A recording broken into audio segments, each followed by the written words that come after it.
सूर्य भगवान एक है, चंद्रमा एक है, उसी प्रकार भगवान भी एक ही है, वो अलग नहीं है। हम उस परम पिता परमेश्वर का ही पूजन करना चाहिए, एक को ही पूजना चाहिए। मानो भगवान श्री कृष्ण कह रहे हैं कि हम इंद्र का पूजन ना करके इस प्रकृति का पूजन करेंगे, क्योंकि इस प्रकृति के कण कण में वो विद्यमान है, डाली डाली में वो विद्यमान है।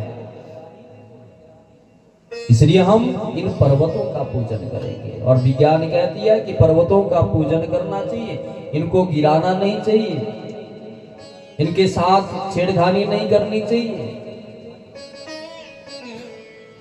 इसीलिए तो जहां पर अत्यधिक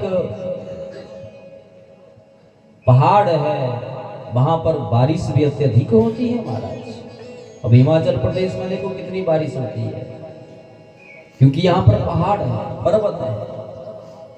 और जहां पर अत्यधिक पर्वत हो, पहाड़ हो, उस जगह पर बारिश ज्यादा होती है।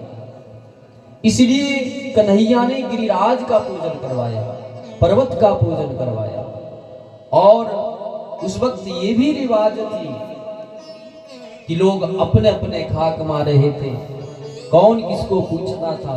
कन्हैया ने उन सभी को जोड़ने का प्रयत्न किया, शहर वालों को गांव वालों से और गांव वालों को शहर वालों से जोड़ने का प्रयत्न किया कि देखो हम गिरिराज का पूजन करेंगे और ये पूजन सर्व सभी के कल्याण के लिए हो रहा है। लोकहिताय जनहिताय, ये लोगों के हित के लिए हो रहा है, लोगों के कल्याण के लिए यज्ञ हो रहा है। इसलिए आप सभी अपने अपने घर से जो भी भोजन बना हो वो थोड़ा थोड़ा गिरिराज को भी भोग लगाना है।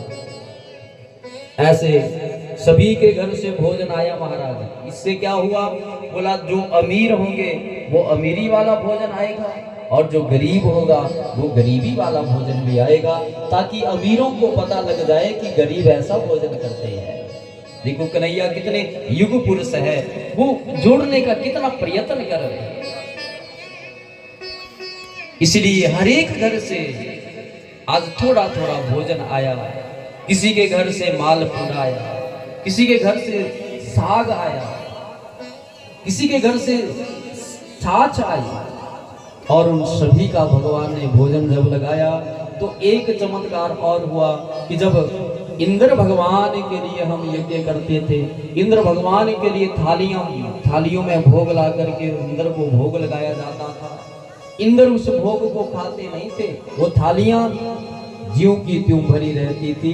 परंतु आज जब गिरिराज भगवान को 56 प्रकार का भोजन लगाया गया तो थालियां आगे करी, आंखें बंद करी और वो थालियां बिल्कुल खाली होकर के आ गई महाराज। ये चमत्कार हो गया।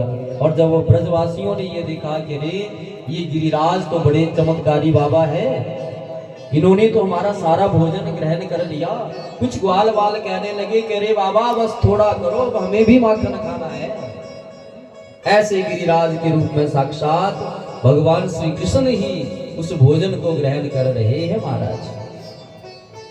सभी ने मिलकर के गिरिराज का बड़े सुंदर भाव से पूजन किया। कोई दूध से अभिषेक कर रहा है, कोई लड्डू चढ़ा रहा है, कोई पेड़ा चढ़ा रहा है। आइए हम एक विनती करें गिरिराज से।